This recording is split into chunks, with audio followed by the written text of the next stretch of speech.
CGTN, China Global Television Network.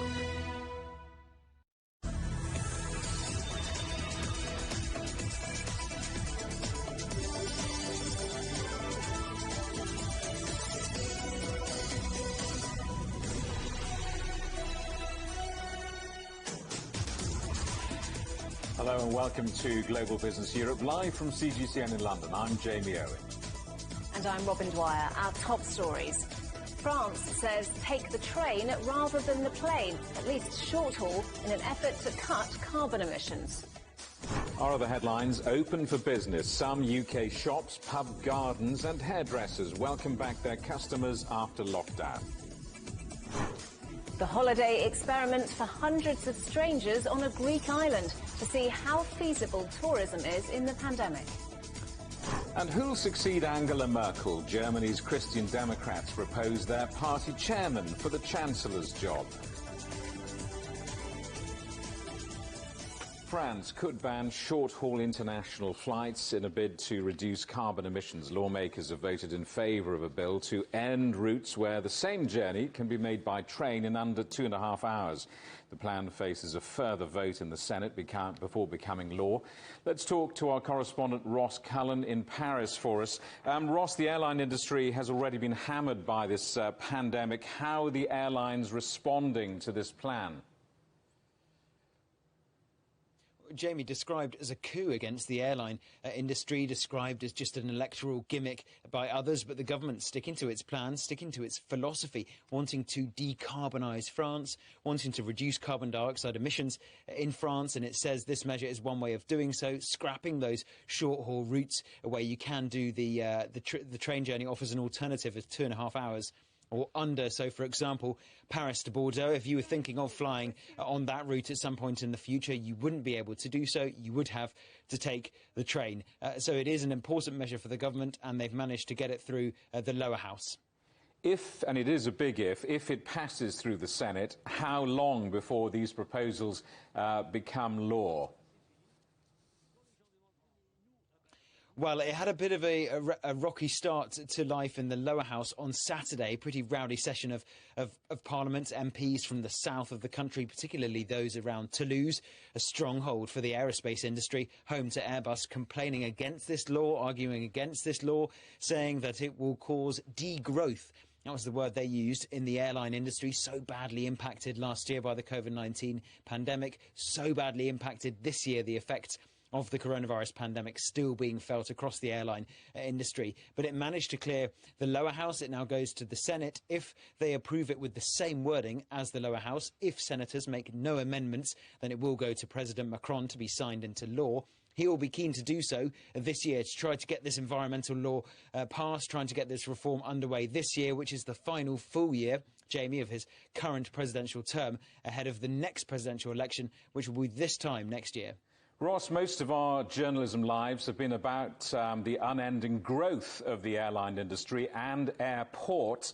Where would this leave Paris's ambitions to be an important international hub, I wonder?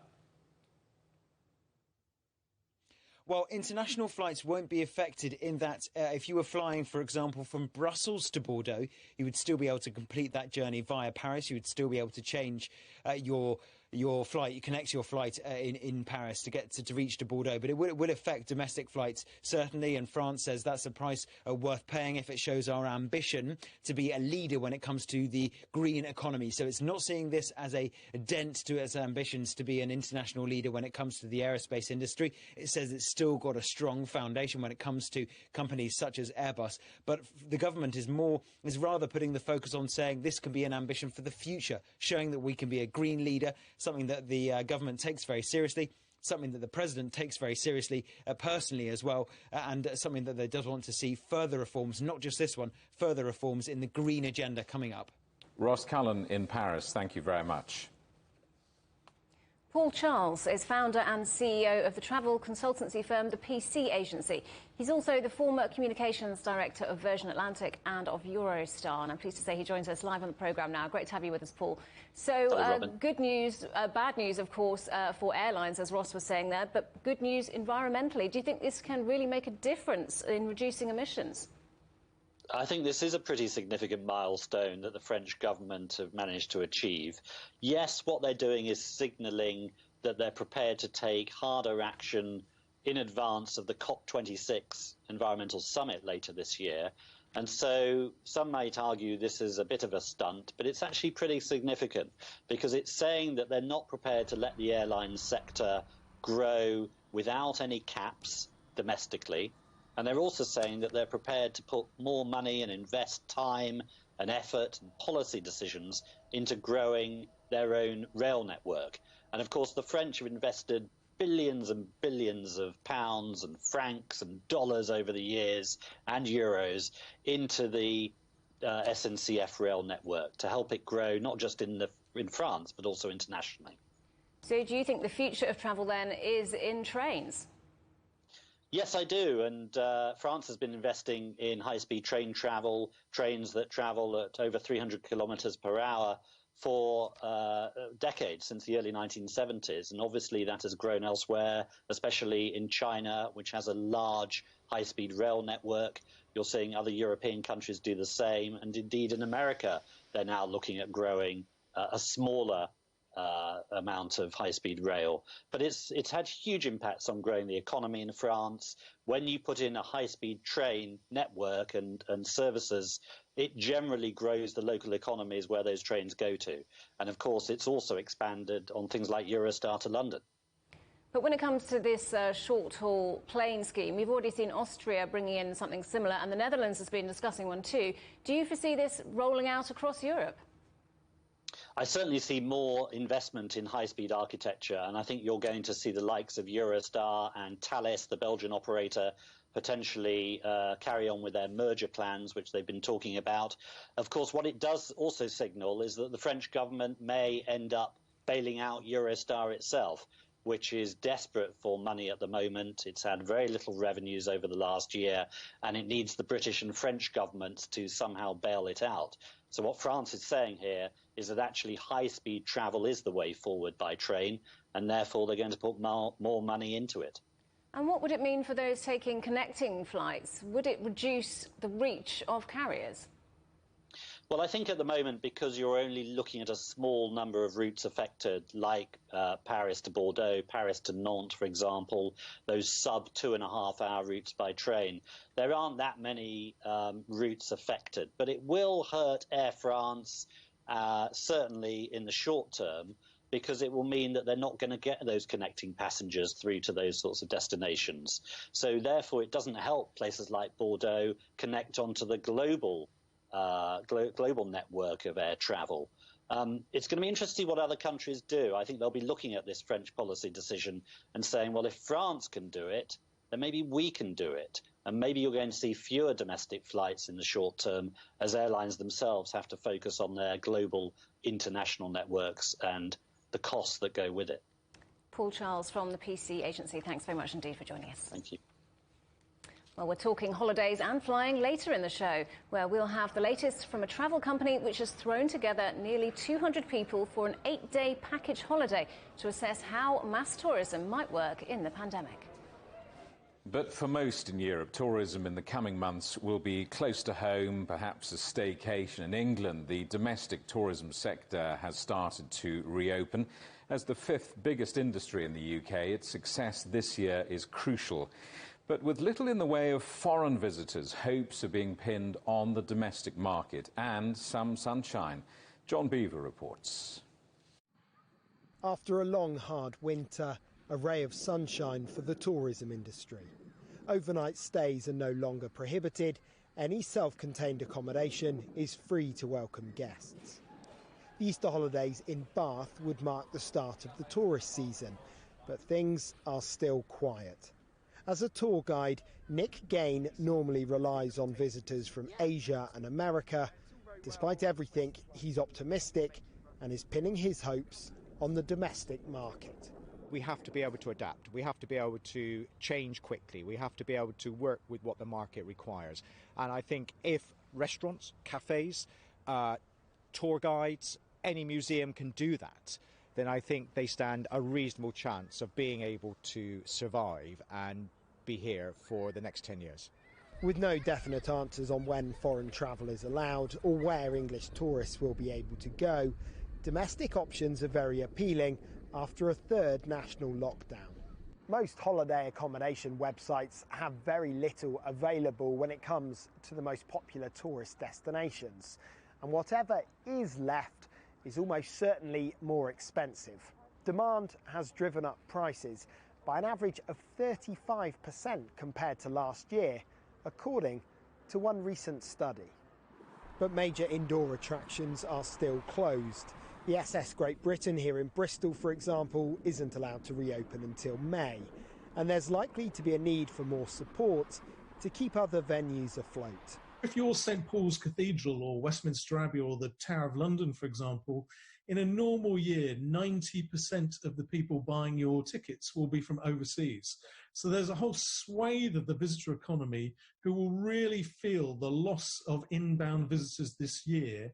And I don't think that even massive numbers of us Brits going to them will make up for that. So they're going to require additional support to see them through this year and to thrive and survive in the course of the next couple of years. COVID wardens will be a familiar sight at tourist hotspots in England this year. The picturesque Cotswolds expecting a season unlike any other as people stay closer to home. What tourism businesses need is a summer with no further travel restrictions and some good weather. John Beaver, CGTN, in the southwest of England. So it's a long-awaited day for many businesses and customers. People in England can once again have a drink at a pub, with others able to visit gyms, shops and hairdressers. Our correspondent Yolo Abdavith reports. The covered terrace is ready. Next come the tables and chairs. Midday is 0 hour, the first dining customers since last December. It's been a long 15 weeks. We've had the team back for a week. Obviously, we've been prepping in the kitchen, but we've been training all the staff again. We haven't traded for 4 months, so you can't just turn that back on overnight. It's to do it to the standard that I'd be happy with takes quite a lot of preparation and planning. Non-essential shops, hairdressers and gyms, as well as restaurants, are reopening after lengthy lockdowns in England, Wales and Northern Ireland. Which has led to a bustle in hospitality venues across most of the UK. But it's not total freedom yet, because restaurants and pubs are only able to serve outside. More COVID restrictions will be lifted in May and June. Despite some wintry weather, Sam's restaurant near Hammersmith's Old Bridge is as full as is currently allowed. 32 diners outside, while the tables indoors are still out of bounds. I think what we're most worried about is, could there be a delay to reopening inside on May the 17th? Because that's what we're all desperately waiting for, and then for hopefully June the 21st and no restrictions. If there's any delay to that, or any form of further lockdown, I think that could be the nail in the coffin for a lot of restaurants. For the last few weeks, staff have retrained. Kitchen fridges have been restocked and the cash investment in reopening is substantial. The virus is expected to spread as more people socialise again, and there are concerns how manageable any spikes will be. And with close to 40 million now vaccinated across the UK, can those more dangerous strains of the virus be contained as people start to enjoy themselves once more? Yolo Abdavith, CGTN, London. Scuffles have broken out in Rome amid angry demonstrations by business owners calling for their lockdown to ease. Cafe owners and restaurateurs have taken their protests to Parliament, clashing with riot police. A movement called I Am Opening is gaining ground in Italy, with followers saying they will risk heavy fines rather than stay closed any longer. Microsoft is buying the artificial intelligence and speech tech company Nuance Communications in an all-cash deal worth almost $20 billion. The software giant has agreed to purchase Nuance at $56 a share, 23% above its closing price on Friday. The move will help it accelerate its push into healthcare services. The deal will be Microsoft's second largest acquisition ever. Shares in the e-commerce giant Alibaba have soared, despite the group receiving a record antitrust fine from Chinese regulators. Stock rose 9% in Hong Kong after the $2.8 billion penalty. Alibaba has been at the centre of investigations over claims of anti-competitive practices against merchants using its platform for years. The London Stock Exchange has registered its best first quarter for IPOs since 2007, raising more than $6 billion on the main market. That's despite a poor start trading from the takeaway company Deliveroo. Analysts say London remains the best in Europe for private companies to go public. Winemakers in France say the majority of this year's crop has been destroyed by frost. Farmers across the country lit fires and candles to try and save their harvest from freezing temperatures. The government is putting together an emergency rescue package for what it describes as an agricultural calamity. You're watching CGTN. Still ahead, Britain's former Prime Minister, a lobbying scandal, and now a government inquiry.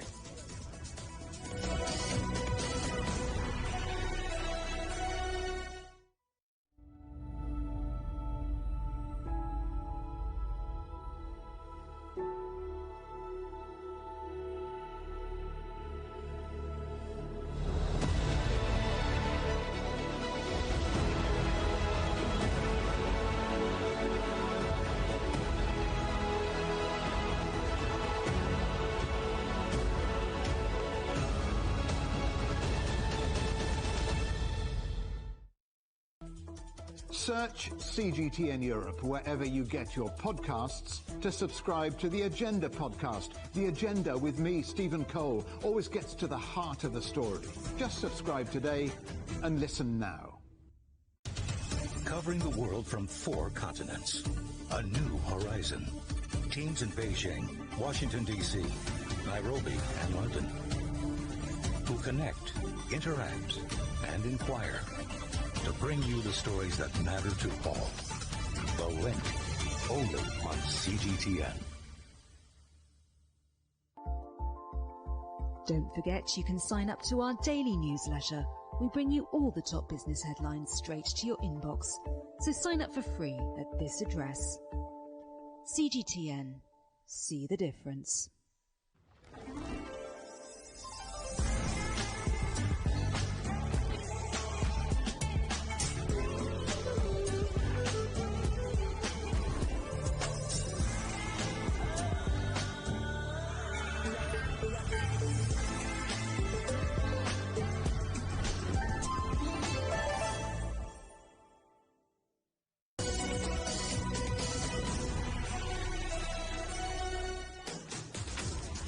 Hello, welcome back to Global Business Europe. Quick reminder, CGTN is available to watch for free on all of the major digital platforms, on Smart TV or online at Roku, Apple TV, Amazon Fire and Android TV, on YouTube and Dailymotion, as well as CGTN.com and the CGTN app. Growing concern over the global semiconductor chip shortage is being addressed by the White House. The CEOs of around 20 major companies, including 3 of America's biggest car makers, are taking part in a summit to work out how to strengthen the US supply chain. Well, let's talk to our correspondent, Jim Spellman. So, Jim, China's a key stakeholder in the global chip shortage. Were any Chinese tech companies invited to take part in the summit?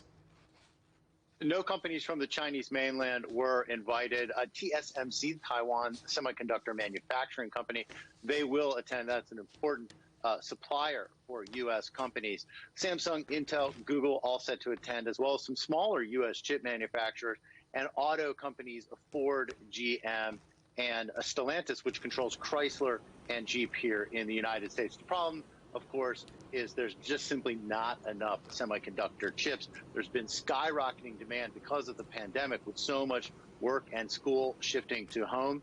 The demand for technology has skyrocketed, and as we all know, these chips are in so many of the devices in our homes at this point. The real crisis, though, has been for these auto companies that have had to limit production, shut down production lines on and off throughout the pandemic. One group estimates that it will result in 1.26 million fewer cars being manufactured than expected in 2021. And they say that without something changing, this will remain at crisis levels for at least the next 6 months. Robin?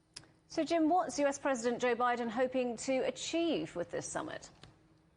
Well, the first thing is simply to get all these stakeholders together in one room to try to figure out a way, not only out of this short-term crisis, but to create a better long-term path with more stable supply chains should another crisis of this scope arise. Potential solutions from the White House perspective include incentives for U.S. companies to make more chips here in the United States. Intel plans to invest $20 billion in 2 new production plants. And we also understand that Samsung and TSMC are also slated to start upping production here in the United States. Capitol Hill also working on legislation that would provide grants for companies that are going to set up production here in the United States. All of this, though, keep in mind, part of a broader effort to compete with China in the global tech market. And keep another thing in mind, as well as the White House economic team being at this summit, the National Security Advisor, Jake Sullivan, is also attending. The White House, the Biden administration, sees this equally as an economic issue and a national security issue. Robin? Jim Spellman, many thanks. Well, few global car makers have escaped this international semiconductor chip shortage. I've been talking to Volvo Car Group's Hannah Farger about the company's generous new childcare plans for employees. But I began by asking her about the chip shortage. For us, we are doing all we can to keep our factories running, but of course we have had factories that have stand still because we have not had supply. But now we are up and running, but we do it with a lower pace than before in some factories. Now let's talk about this revolution going on in the global car industry. Everyone is going electric and you're no exception to that. I'm just trying to get my head round the culture change required after making cars for 100 years in one way. Volvo and all your competitors are having to do something completely different. What's it like being in the center of all this?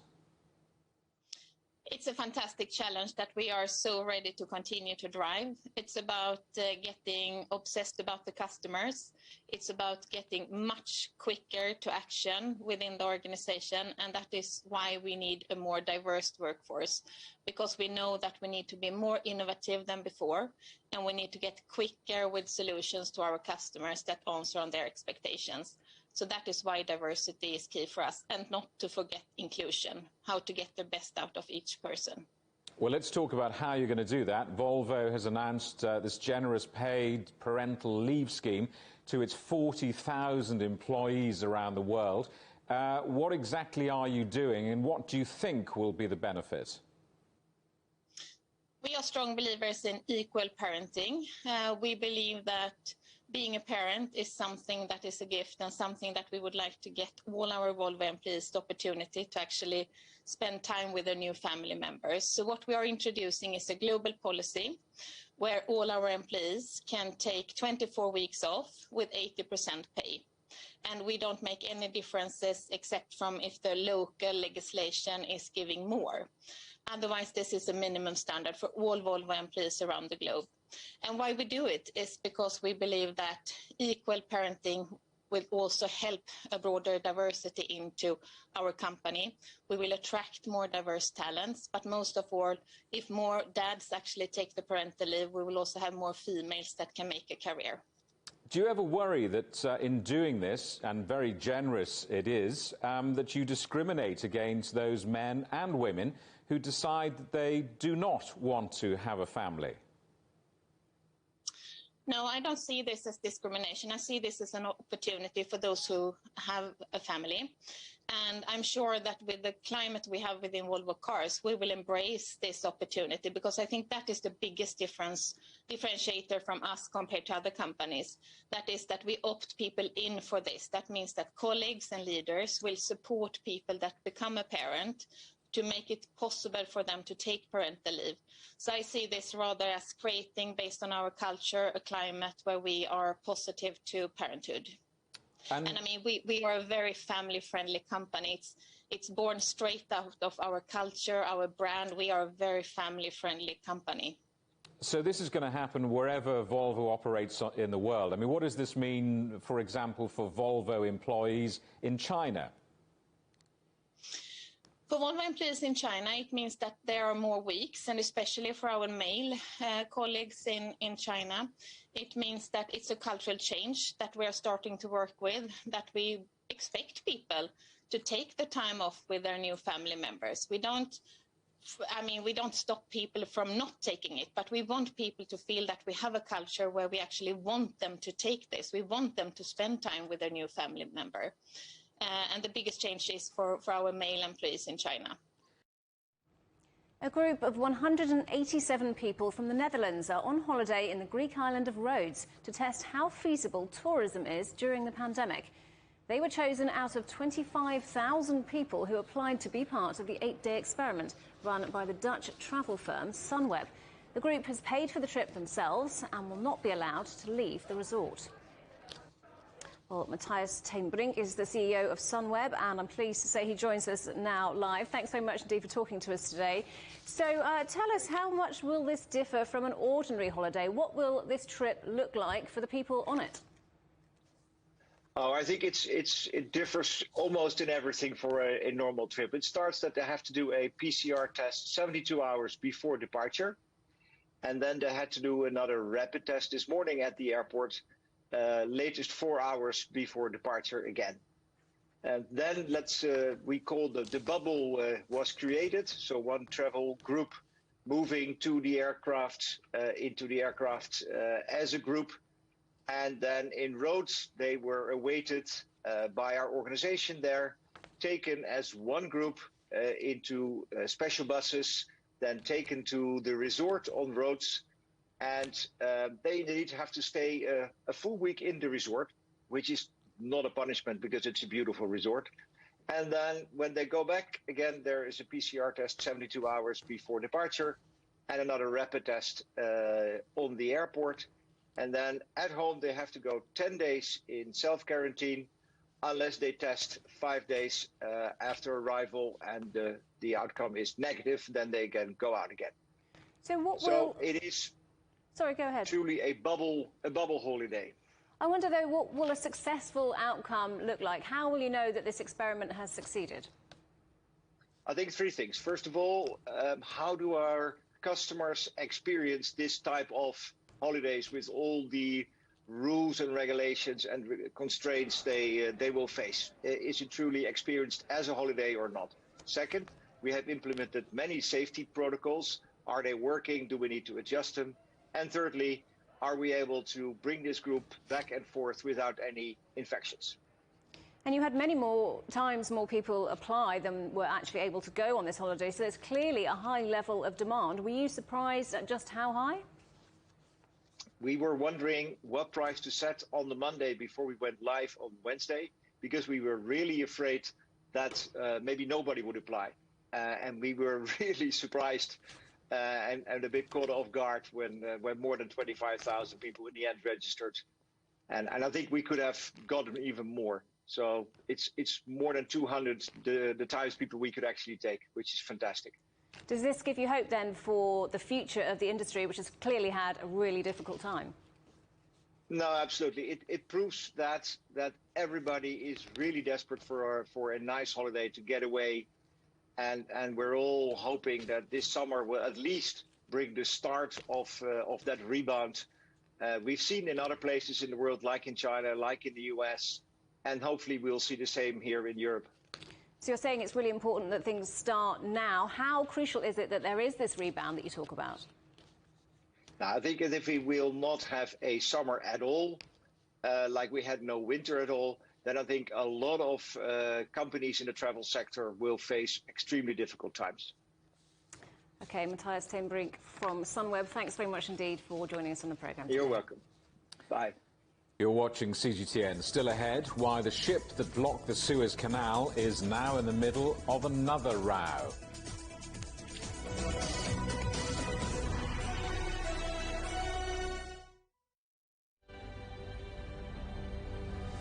More than 100,000 people in Italy have now died from COVID-19. The vaccination programme offers some hope for the future, but intensive care units are near capacity. The Spanish government is hoping to vaccinate over 1 million people by next month. Living in Germany are struggling with their mental health. Hungary is supplementing the EU's vaccine rollout, buying doses from Russia and China to speed up the process. 4 million people have tested positive in France. After a grim winter, the promise of a spring bloom that could mean freedom for millions.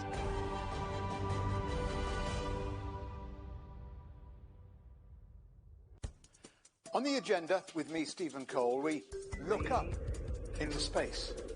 We look down into data. We look at debt. We look at politics. We look at opioids, climate change. We look at all the issues that really matter around the world. But you matter too. We want to tell the stories you want to see and hear about. Make it your agenda.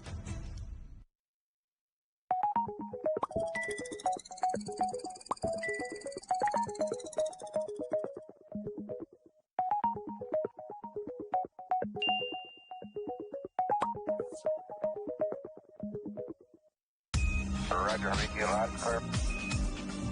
We can try out the wild and crazy ideas. Nothing can stop an idea whose time is coming. This idea is coming. I actually feel quite comfortable in isolation. We should all be very basic when we're trying to save the world. Awesome! We hope it will happen. We have to live in hope. The agreement is signed. But what is the real deal now the UK has left the EU? For trade, for business, for the city, for ordinary people. Make sense of Brexit with CGTN.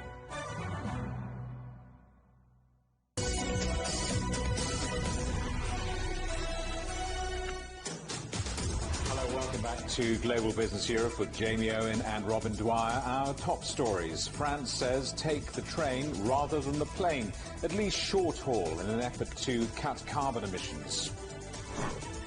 Open for business. Some UK shops, pub gardens and hairdressers welcome back their customers after lockdown.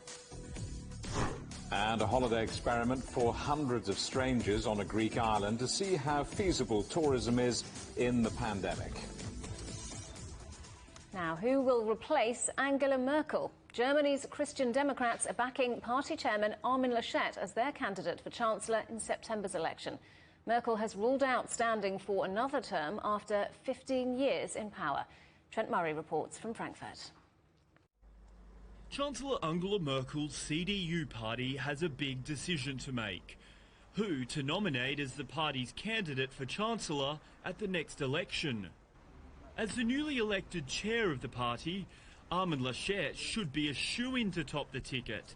But he's languished in the polls, with almost 3/4 of Germans telling pollsters he's not a suitable choice. That's left an opening, one that the Premier of Bavaria, Markus Söder, wants to fill. But as leader of the smaller regional CSU party, his nomination would be an unusual one.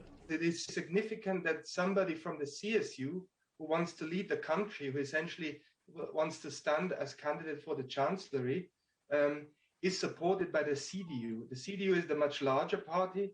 The CDU is represented in most areas of Germany apart from Bavaria.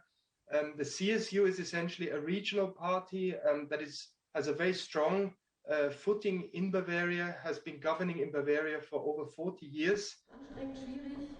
Party loyalty would ordinarily dictate that MPs from the CDU would stick by one of their own in Armin Laschet. But facing electoral pressures, it's expected a large chunk of the party could break with tradition and select Söder to lead them.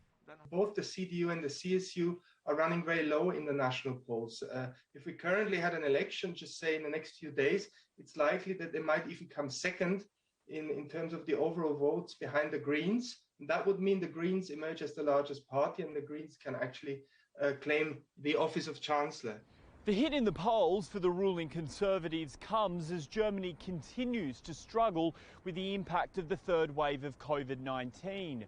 It's widely expected that tougher new lockdown measures could be just around the corner as Chancellor Merkel prepares to adapt laws to give her more power to manage the crisis. A decision on how harsh new lockdown measures could be will likely come later this week, as politicians negotiate how to pass the relevant legislation quickly through Parliament.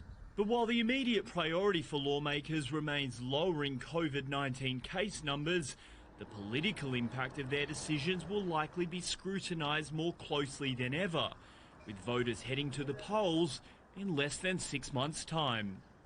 Trent Murray, CGTN, Frankfurt. The UK government has opened an independent investigation into the former Prime Minister David Cameron's lobbying efforts on behalf of a finance firm, Greensill Capital. Let's talk to our correspondent Andrew Wilson, who's been following the story for us. Andrew, what's the background to all of this? Well, this concerns David Cameron, who of course was Prime Minister until he left post in 2016, and his business activities since then. Now, last year, Chancellor Rishi Sunak received a couple of texts from David Cameron asking him to look at a company and its eligibility for government loans, particularly under the COVID crisis rules. As Rishi Sunak received these texts, he passed them on to other ministers, and it turns out that other ministers also received texts from David Cameron asking for similar consideration for this company that he was now working for. It wasn't clear whether he was an employee or whether he was on a retainer or advising position, but nonetheless that raised a few eyebrows. However, it then became clearer that when David Cameron was asked questions about this, that he decided not to reply. There was about a month-long silence where there was no further information about what was going on. Now, some of the newspapers picked up the story, and it turns out that this company has now gone bust, and that various large UK companies, including one called Liberty Steel, are now at risk of going bust with it because it was the financial support of those companies. And the newspapers dug a little deeper, and then they found out that the man who ran this company, who was now employing David Cameron, Lex Greensill, as he was known, actually had a position at Downing Street back when David Cameron was Prime Minister. Not an official position, but nonetheless he had a Downing Street business card. He had the presence within the Cabinet Office to give advice on the same speciality that he had, which is called supply claim finance, shouldering people's debts until they can pay their staff, or shouldering companies' debts until they can pay their employees and so on. So this was the business that was going on while David Cameron was Prime Minister, and then David Cameron turns up again, making personal contact with the Chancellor. So questions were asked again. Finally, David Cameron broke silence and said, yes, perhaps this was a bit inappropriate. So the question is not so much whether a crime was committed or not, but is this appropriate for a senior ex-politician to be using his contacts and his personal phone list to be lobbying for independent companies right to the heart of government? And so Boris Johnson's got concerned about this and called in this lawyer, Nigel Boardman, to take a look at it. Is there any suggestion that David Cameron has broken the law?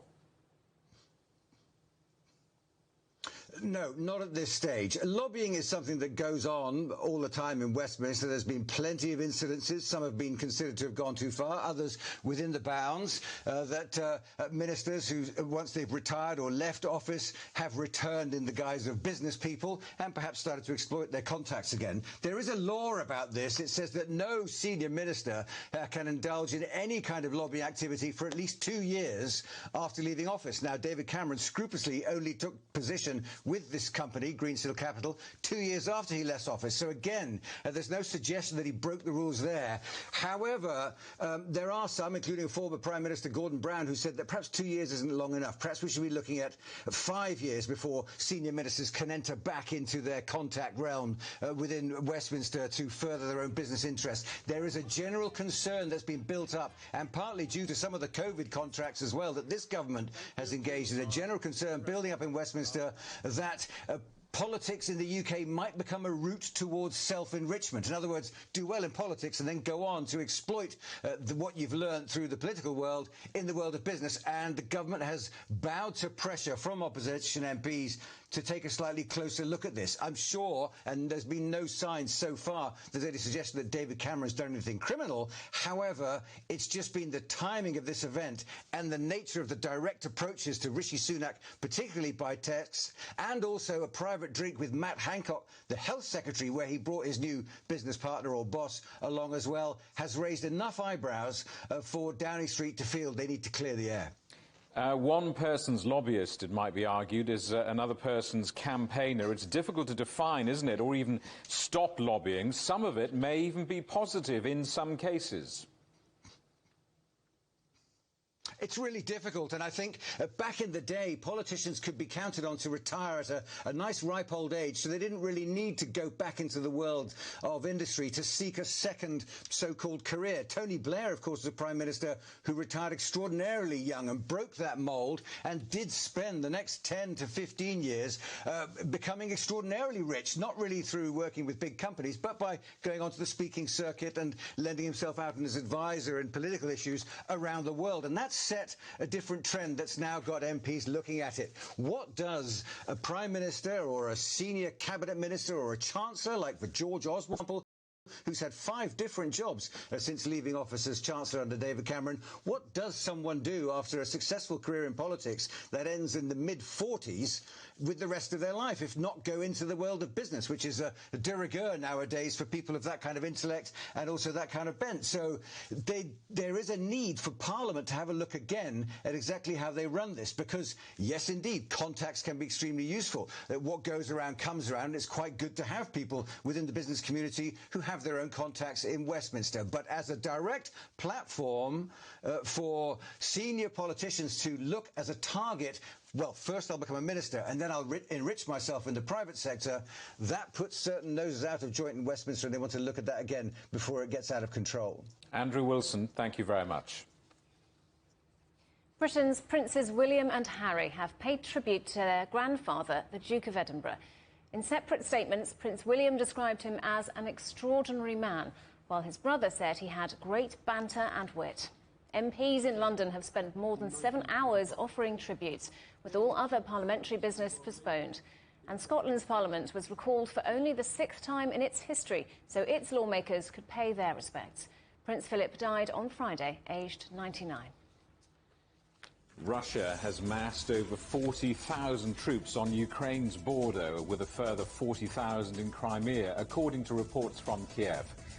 And a request by the Ukrainian president to speak to Russia's president about the escalating tension has gone unanswered. The conflict, which is now in its 7th year, has so far claimed 14,000 lives. Myanmar's ousted civilian leader Aung San Suu Kyi has asked a court to be allowed to meet her lawyers in person. The 75-year-old appeared at a hearing via video link. Her lawyer says she faces a new criminal charge under the country's natural disaster management law. Suu Kyi was arrested in February after a military takeover, which has sparked weeks of protests. The army is being deployed to Minneapolis following a violent night of protest. Demonstrators clashed with the police after a black man was fatally shot by an officer who'd stopped him. The 20-year-old has been named by his family as Dante Wright. Tensions are already high in the city, where former police officer Derek Chauvin is on trial for the murder and manslaughter of George Floyd. He died while being restrained during an arrest last year. The trial has now entered its 3rd week and has heard from more than 30 witnesses. Prosecutors are expected to end their deliberations this week.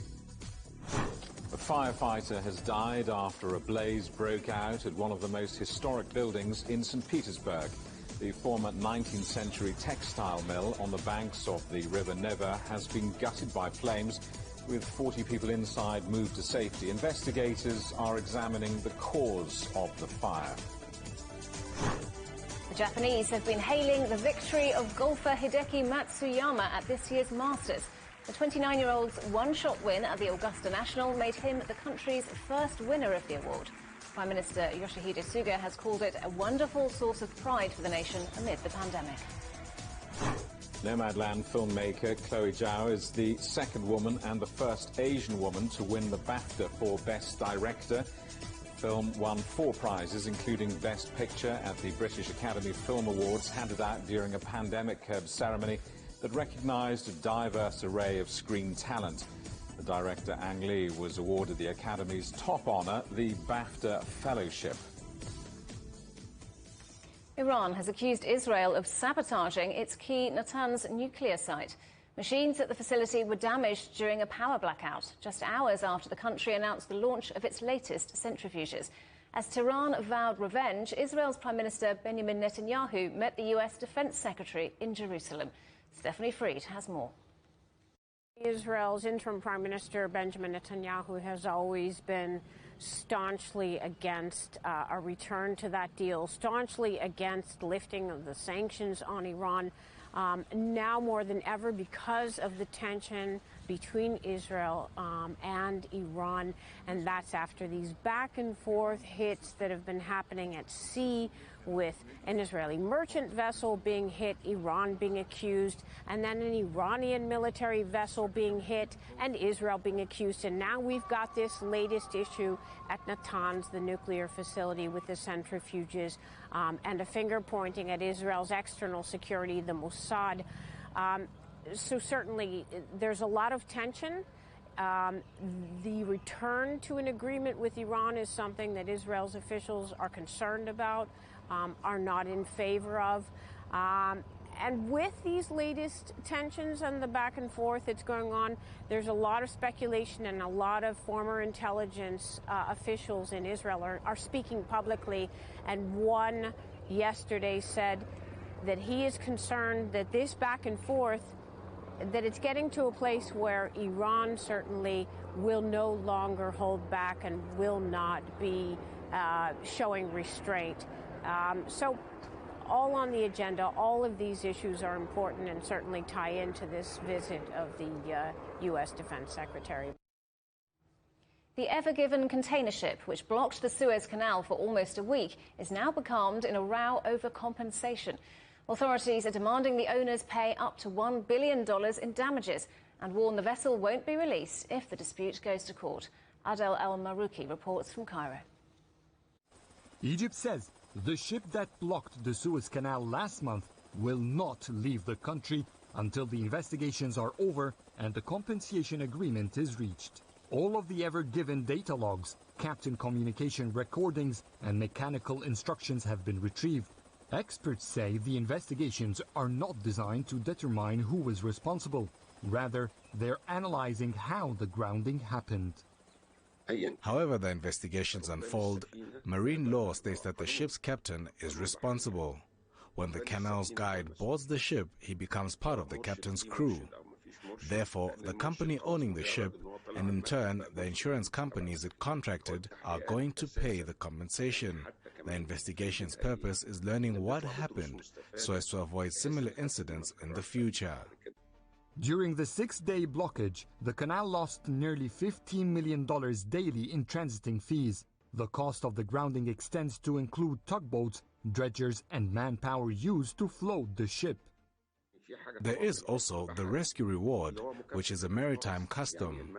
The Suez Canal team was extremely professional in the rescue mission. The ship was saved without any damage to its body or any malfunction, which is rare in such cases. The daily revenues of the Suez Canal are not only from the transiting ships, there are also additional services provided to ships. All of this is being calculated and negotiated with the insurers. No figure has been reached yet. Litigation could be complex, though. The vessel is owned by a Japanese firm, operated by a Taiwanese shipper, flagged in Panama, and was heading to ports in the Netherlands. That could see the ship stay with its cargo for months if the dispute goes to international arbitration. Earlier, the chairman of the Suez Canal Authority, Osama Rabia, said compensations could go over $1 billion. Taking into consideration the financial losses and the cost Egypt paid for the rescue, experts believe the compensation will probably be much less. It's still going to be a decent amount. Expectation is it is going to be a 3-digit figure in millions of dollars. Adel El-Marouki, CGTN, Cairo. China's Hainan Free Trade Port is set to become a leading market player both domestically and globally. The authorities say they're confident the province will become increasingly attractive to businesses and capital. CGTN's Dai Kai reports. More than 30 years in the making, the development of the Hainan Free Trade Port has gained traction in recent years.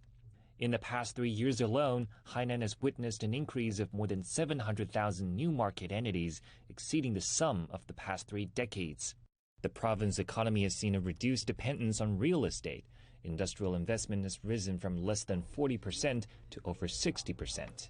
In terms of new drivers for economic growth, we've shifted the driving force from relying mainly on investment, especially investment in real estate and fixed assets, to the combined force of consumption and investment.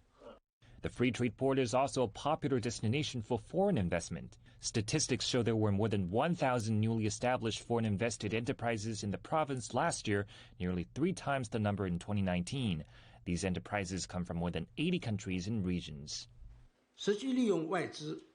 The foreign investment utilized has doubled for 3 consecutive years, with accumulated foreign capital investment reaching $5.27 billion. This is more than half of the total paid in foreign capital over the course of the past 30 years. Officials say Hainan connects China with some of the most vibrant markets in the world, including those in Southeast Asia. It's fair to say that the province is positioned at the intersection of China's dual circulation economy, a strategy that seeks to reinforce the domestic market while staying wide open to overseas ones. As market players gather, a modern structure for industries is taking shape, and a draft law for the Free Trade Port is to be adopted soon. Officials believe that Hainan is sure to be a magnet for businesses and investors. Dai Kai, CGTN, Beijing. You're watching CGTN. Still ahead. Rocket Man. Russia celebrates 60 years since Yuri Gagarin's groundbreaking spaceflight.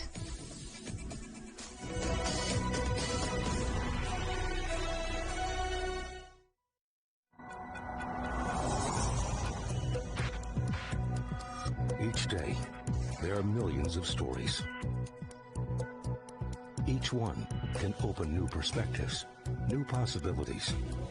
Wherever you look, we are there to see, discover, explore. We put the pieces together to find what really matters to you, all around the world, all around the clock. Our reporters are at home across the globe. From our headquarters in Beijing and production centers in Washington, Nairobi, and London, China Global Television Network. Stories from across the globe, reaching people across the globe. CGTN. See the difference.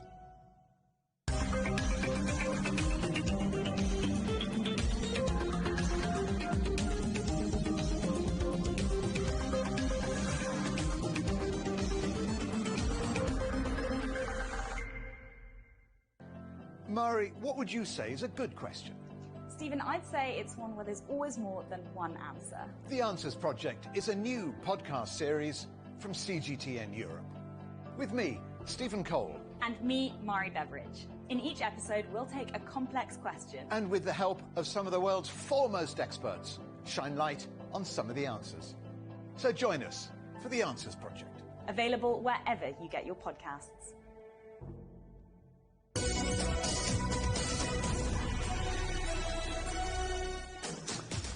Hello, welcome back to Global Business Europe. The pandemic has dealt a heavy blow to zoos around the world, with a lack of revenue threatening their very survival.